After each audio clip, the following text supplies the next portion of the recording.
Okay, our next topic are the different kinds of obligations. There are obligations according to demandability, which are pure, conditional, and obligations with period. And there are obligations according to plurality of object, meaning there are more than one object. And these are simple, alternative, and facultative obligations. There are obligations which are classified according to plurality of subject, meaning the subject which is the passive and the active subject. So these are simple obligations, joint, solidary, and obligations classified according to performance, which are divisible and indivisible, and according to sanctions for breach, which are with a penal clause and without a penal clause. So the first kinds are according to demandability. Again, there are three, which are pure, conditional, and with a period. So the first one, the pure obligation, is an obligation which is not subject to any condition or period. So it's not conditional, it is not one with a period. So neither of these two, so it is pure. So example, Pio promised to lend his book to Josh. So the active subject is Josh, and Pio is the one who is obliged to perform, which is lending of the book. And the subject matter is book. It's not, this kind of obligation is not subject to a condition nor with a period. So it is pure. And pure obligations are demandable at once. So this kind of obligation is also a contract, lending of a book without without consideration or gratuitous. So it's free. You can lend a book. It's called comodatum, contract of comodatum. So second kind of obligations according to demandability are those subject to a condition. So these are conditional obligation.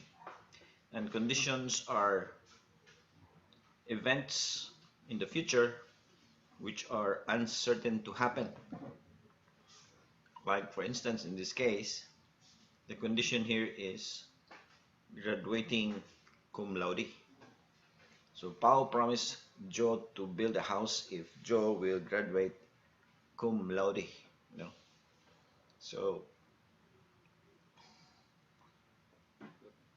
it is conditional because the building of a house depends on the graduation of Joe, and if she will graduate as cum laude. If she will only graduate without any honors, then the condition will not be fulfilled or not complied.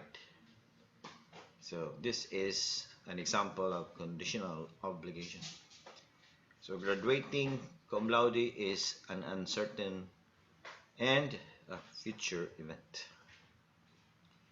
The third kind of according to demandability is one with a period. So this obligation is subject to a period. So period refers to an event in the future which is certain to happen. Like in this example here, Pal promised Poi a Rolex watch with serial number 111 if Pal's dog Au dies.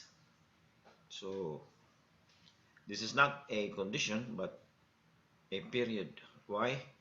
Because dying or the dog's death is certain to happen in the future, but we don't know when, exactly when, but it is certain to happen and it is a future event.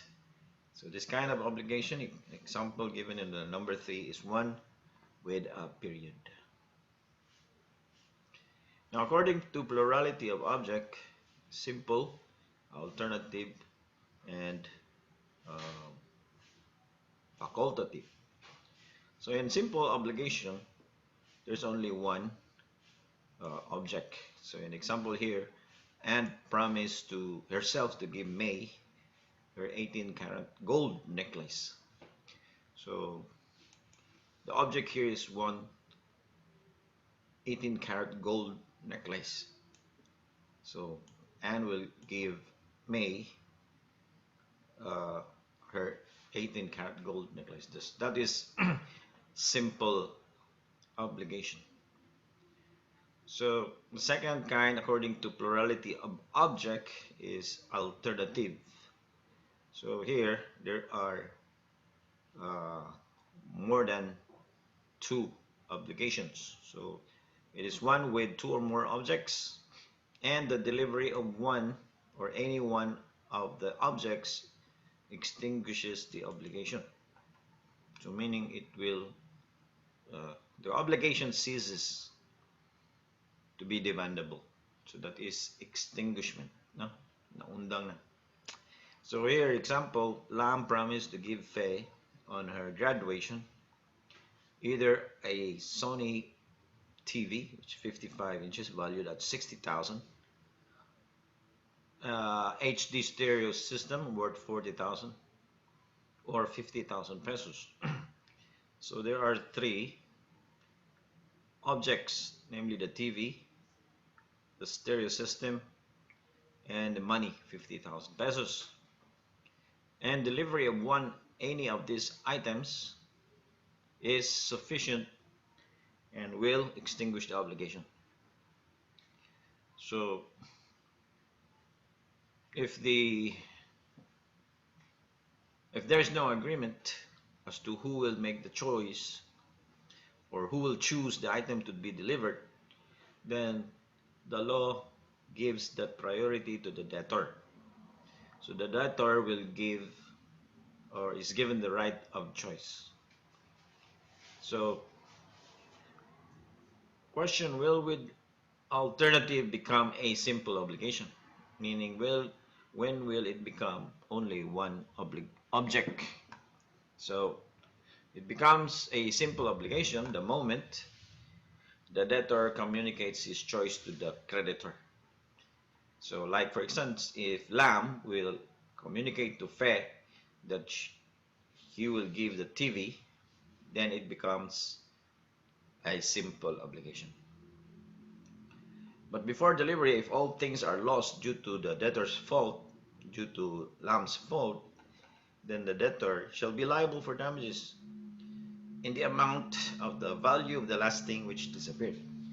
So if all of these items are lost, so the basis of the value of the damage to be paid by Lam to Fei is the value of the last thing which disappeared. So if these two were disappeared or were flushed by a flood, so obviously the 50,000 pesos will remain because money is generic. No, it cannot be, uh, it cannot perish.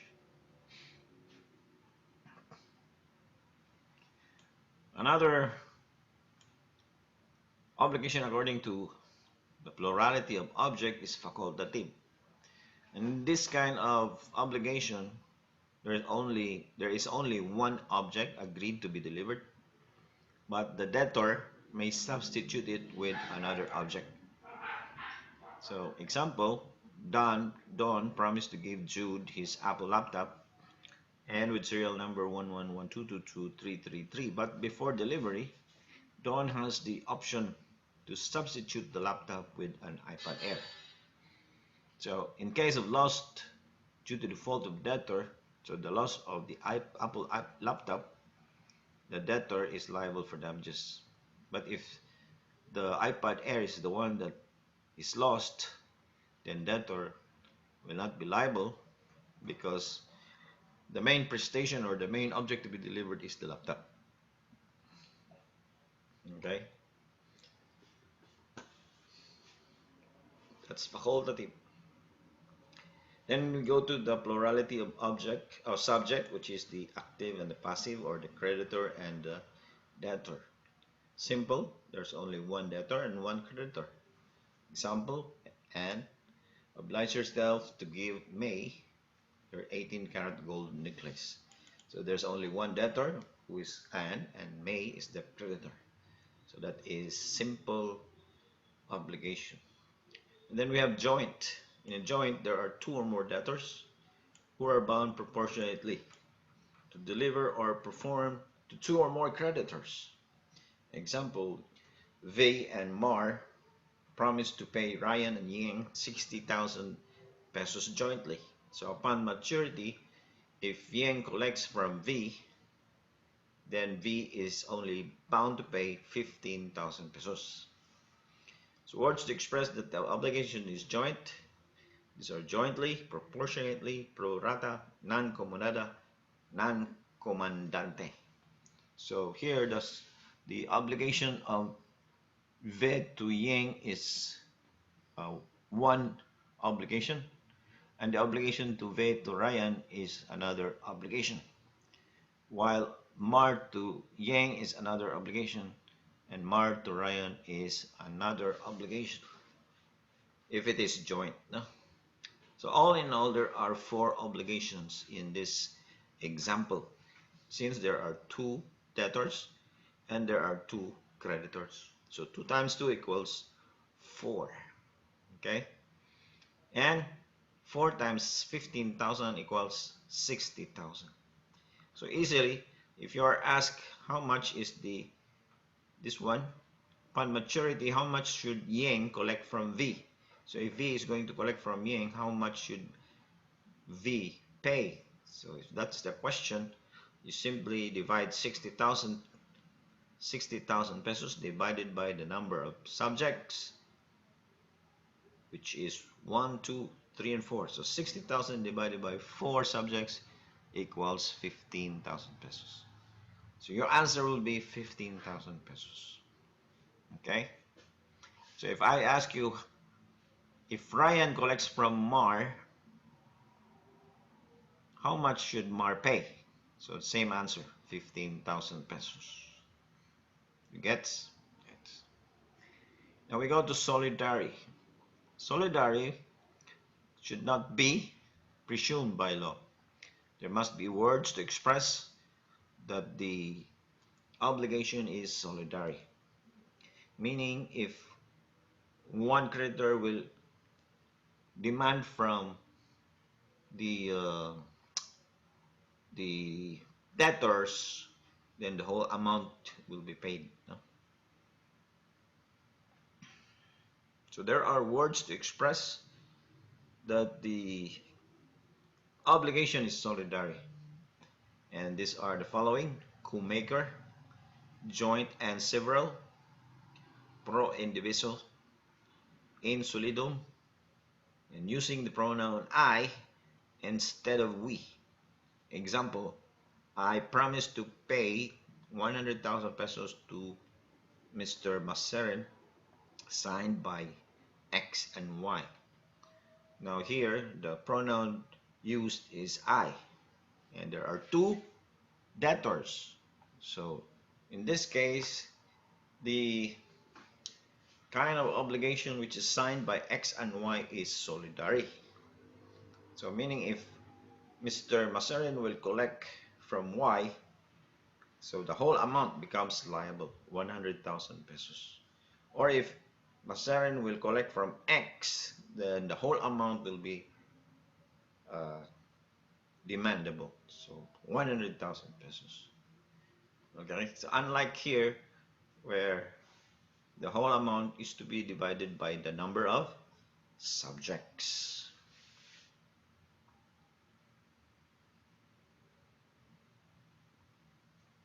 Okay, let's go to divisible, or the performance or delivery of the obligation.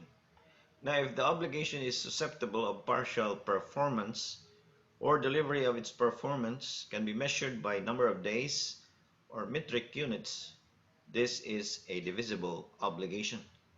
So example, Dan promised to pay his loan to Ina of 20,000 pesos in 4 monthly installments starting January to April. So in this case, it is measurable in number of days or number of months. There are 4 months, and it is susceptible of partial performance. So 4 payments, so it is divisible. Another example, what's obliged to build WEP, a 200 square meter bungalow in 1 year for 2 million pesos. So the obligation is to build a 200 square meter bungalow in 1 year. So 200 square meter is measurable in metric units, while 1 year is measurable in number of days. So this particular obligation is divisible. No?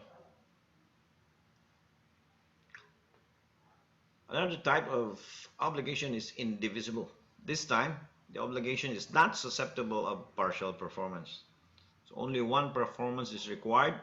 Example, Dan promised to pay his loan to Ina of 20,000 on February 10.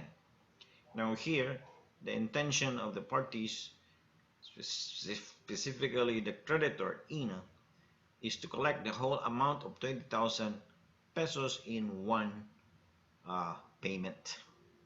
So the intention of the parties makes the obligation indivisible because 20,000 can be divided.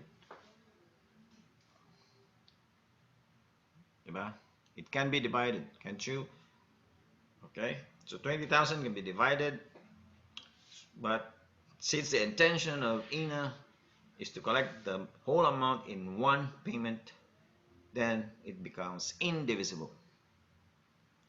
Another example, what's obliged to give WEP an FJ Cruiser, which is an SUV or sports utility vehicle with plate number LM25. So the object or the subject matter here is a car. Now you cannot divide a car. You cannot give at one time the seats, and then the next time the engine, the next time the body, next time the wheels. Now car must be given one time. So by the nature of the object, then the obligation becomes indivisible. Now according to sanctions for breach, so sanctions could be in a form of penalty. So that's why it is an obligation which is with a penal clause. So penal clause is an accessory contract which provides for a penalty in case of non-performance or non-delivery of the thing promised without just cause. So it is a separate contract, separate from the principal, but accessory. It cannot stand on its own. It is dependent on the principal contract. So example, Dan promised to pay his loan to Ina of 20,000 pesos on February 10. But in case of failure, Dan shall be liable to Ina an additional 500 pesos per day of delay, reckoned from February 10. So every day the payment is not made, there is an additional 500 pesos penalty. Okay, so if, let's say for example, Dan is going to pay on February 20, so that's 10 days of delay, so additional 5,000 pesos. No? So the penal clause is serves to replace the provision for paying interest. So in some cases, the clause may replace the delivery of the fruits, either civil, industrial, and natural. And then we have obligations without a penal clause. This simply is without an agreement of penalty in case of delay.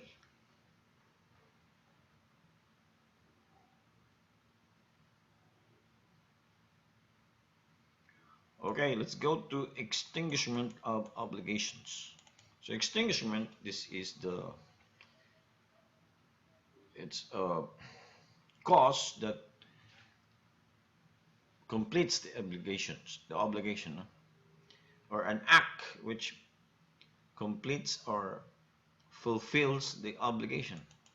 So meaning the obligation no longer exists. It is uh, cancelled. Obligation is cancelled. So what are the causes for extinguishing obligations? And these are the following. Number one, by payment or by performance. So if the obligation consists of paying money, so if the debtor pays, then the obligation is obviously cancelled or extinguished. If the obligation requires the performance of the debtor, like singing in a wedding, so once the debtor sings or performs his vocal rendition, then the obligation is extinguished. And also number two, the obligation extinguished when the object of the matter or the object of the obligation is lost. And in this case, the loss is without the fault of the debtor, and the thing lost is a determinate object. Because if the thing lost is generic, then the obligation to give is not extinguished.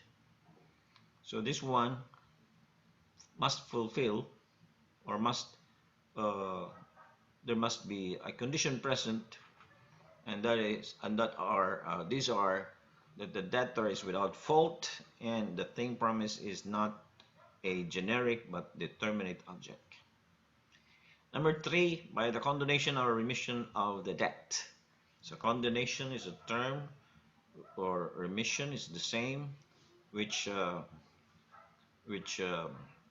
means that the creditor abandons his right to collect from the debtor. So if a creditor abandons his right, he no longer wants to collect from the debtor, then that is tantamount to a donation. So these are the terms, by condonation or remission, and therefore the obligation is extinguished. Another is by confusion or merger of rights. So, and then we have by compensation, by novation. And other modes could be annulment, rescission, or fulfillment of resolutory conditions. So now we will discuss, okay, payment is delivery of money, so while performance is delivery of the services promised. So payment simply has to be, the money has to be paid, no? Or the debt. Then performance be made, in order to be valid, must be performed by the debtor. So if payment, the law requires that the payment be made to the creditor. Okay? So it should be given to the creditor, unless there's an agreement between the parties that the creditor has given authorities to someone, or his authorized agent, no? Or his assigns or heirs, in case the creditor is already deceased or dead. So namatay ang creditor, the debtor is still liable to pay, but this time the amount shall be given to the heirs. So to whom? To the creditor, successor, or to his interest, or to transferee or authorized agent. Now, if payment is made to a third person, it should concur the following: must redound to the creditor's benefit. The benefit must be to the extent of the obligation. The benefit is total. Performance is likewise total. And the creditor received the whole amount, no? So it should not be partial, okay? So, or the item received is the whole item. So a creditor cannot be asked to receive like half of the TV. You divide the TV into two, and then if it's value 50,000, you give the other half as 25,000 pesos. That cannot be. No, not partial. It should be in as a whole. total. So if payment is made to a third party or is not authorized, is the payment still valid? So it is valid if after the payment, the third person acquires the creditor's right. So meaning this third person is an authorized agent or a transferee or an assignee. Well, or when the creditor ratifies the payment to the third person, meaning he does not object that the debtor made the payment to another person, or the creditor's conduct debtor has been led to make the payment to the third person. So when payment is made to a person in possession of the credit valid, yes, payment by debtor must be made in good faith, and the creditor must be in possession of the credit and not merely the evidence of indebtedness. So possession of credit valid are examples of these are the promissory notes. No? Promissory notes is in the hands of another person. So to whom should you pay? So you are going to pay to the one who is in possession of your promissory note. Okay? The promissory note here is signed by the debtor, and you only pay to a person who will surrender the promissory note that the creditor has signed. Okay? Because the debtor will get back the promissory note so that the obligation will be extinguished. Di ba? If the promissory note is still in circulation, then it will not extinguish the obligation of the debtor.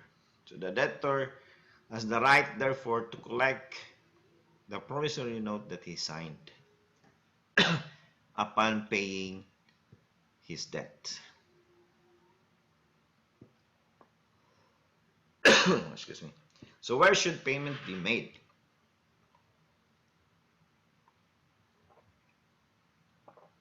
So payment must be made in the place designated by the parties, or if there is no stipulation, the undertaking is to deliver a determinate thing. So the undertaking is to deliver a determinate thing. So where should the thing be delivered? So if not agreed, so it should be delivered in the place where the thing is found. So it's here. So at the place where the thing might be at the moment the obligation was constituted, or where the thing is found. In other case, in the place of the domicile of the debtor. So if it is money, then payment should be made in the place of the domicile of the debtor. What is domicile? Domicile is different from residence, because a person could have so many residences, but a person has only one domicile. Domicile is the place where a person originated. No? Like me, for instance, my family originated from Hitafe, Bohol. My father, so his domicile is Hitape, Bohol.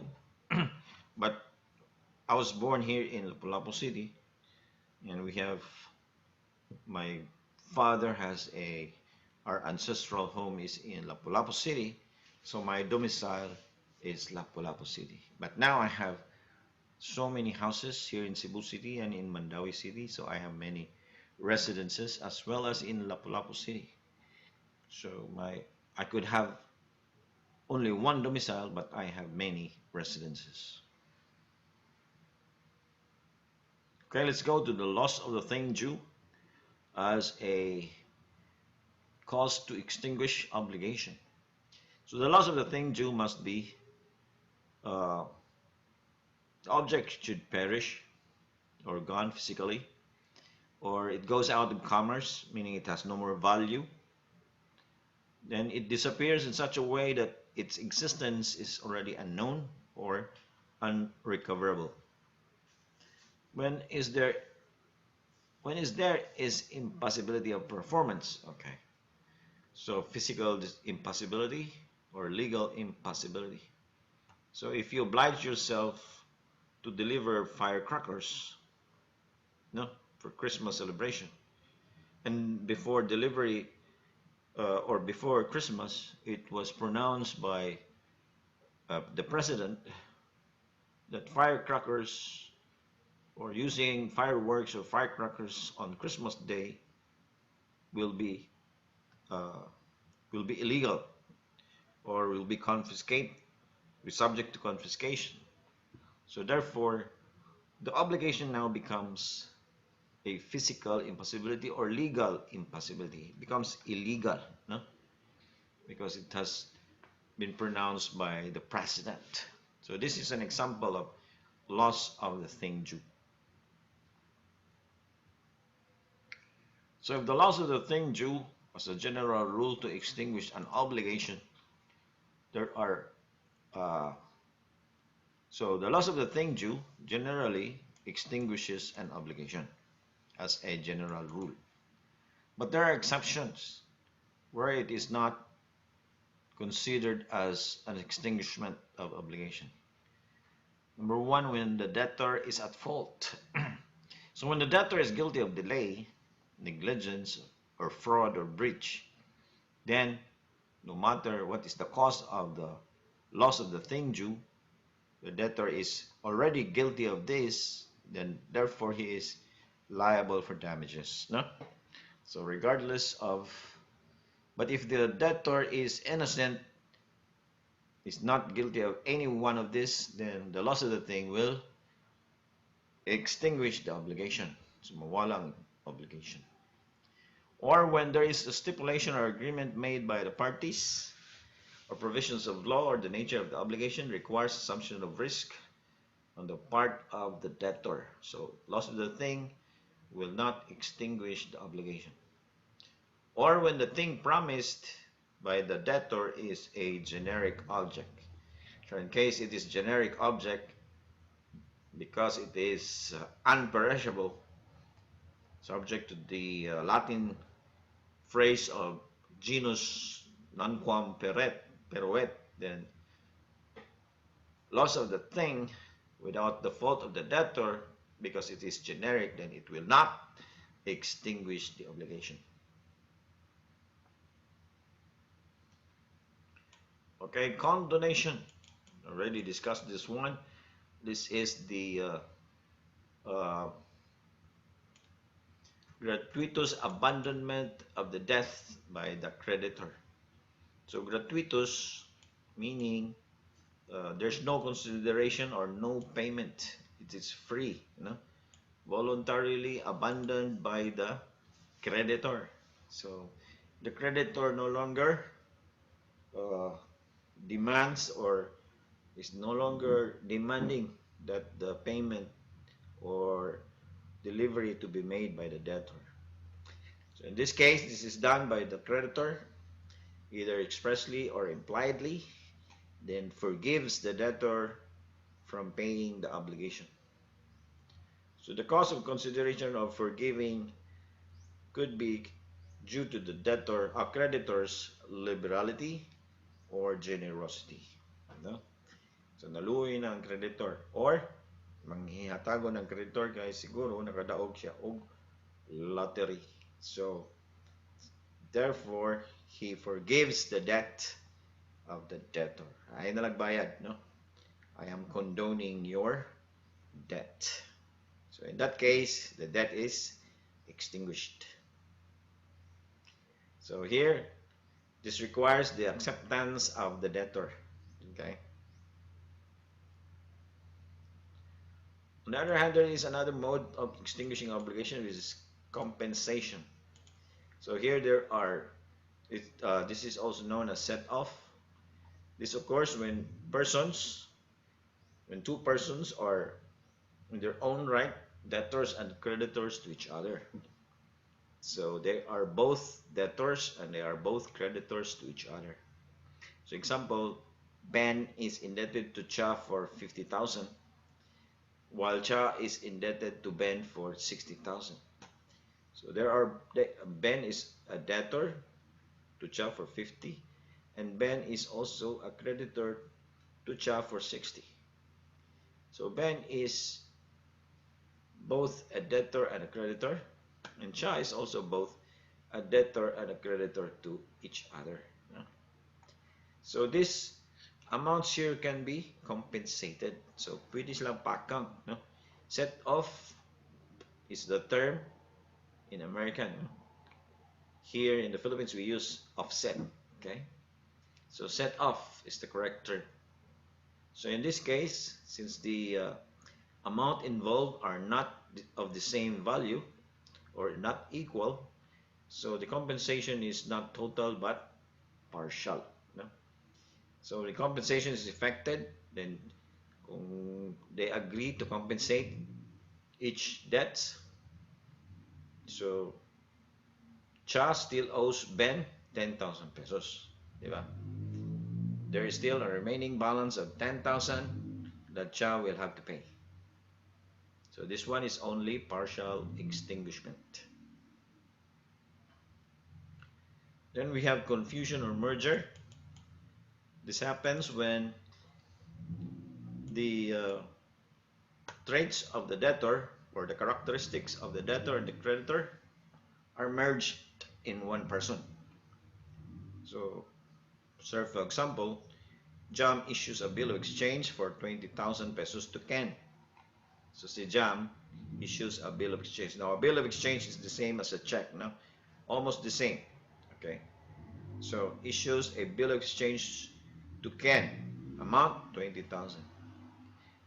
Then Ken endorsed the same bill to Lou. Okay, utangan siya ni Lou, no? So now the holder of the bill of exchange is Lou. Then Lou, because he also has an obligation to Jam, also endorsed the same bill of exchange to Jam. Now the bill is in the hands of Jam. So the same person issuing the bill of exchange and the same person who is now in possession of the bill of exchange. So siya ang debtor, at the same time siya ang creditor. So to show you illustrate simply, Jam here issued a check to Ken, and then Ken or a bill of exchange, then Ken endorsed the same bill of exchange to Lou, and Lou is indebted to Jam for 20,000, also endorsed the same bill of exchange to Jam. So originally the bill of exchange was issued by Jam and now it's back to her possession. So in this case the obligation is extinguished. So Jam becomes the holder of the instrument she previously issued. Therefore the traits or characteristics of the debtor and the creditor are merged in one person. So she became the debtor and she became the creditor in one. Then we have novation. Novation is another mode to extinguish obligation. There are three types of novation: changing the object of the obligation. So example, C is indebted to Val 40,000 pesos. On the due date, C offered to pay his debt by delivering his Canon DSLR camera worth 50,000 pesos. So the moment Val will agree and accepts the camera, then C's obligation is extinguished. So gilisdan ang utang. Instead 40,000 pesos, it is exchanged, or another type of payment was made, and that is delivery of determinate object, which is the Canon DSLR camera. So in this case, if the creditor will accept, then there's a change of the object, and this type of extinguishment is novation. No? So you will agree to accept because it's worth 50,000 pesos, but payment is only for 40,000. So this is governed under the law of sales. In another mode of novation, it is substituting the person of the debtor. So same here, C is indebted to Val 40,000. The debtor is C, Val is the creditor.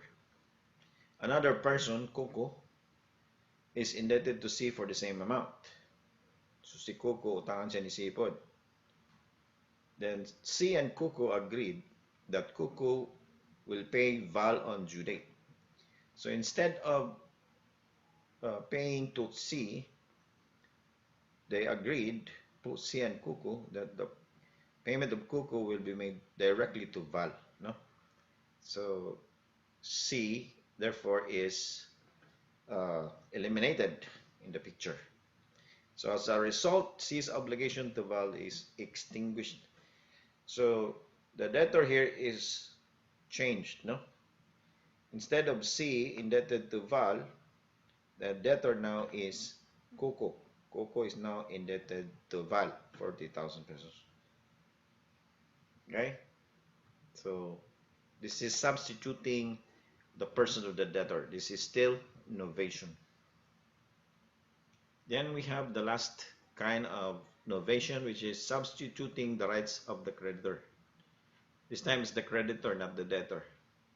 So still, we have the same example. C is indebted to Val for 40,000. On the other hand, Val this time is indebted to you for the same amount.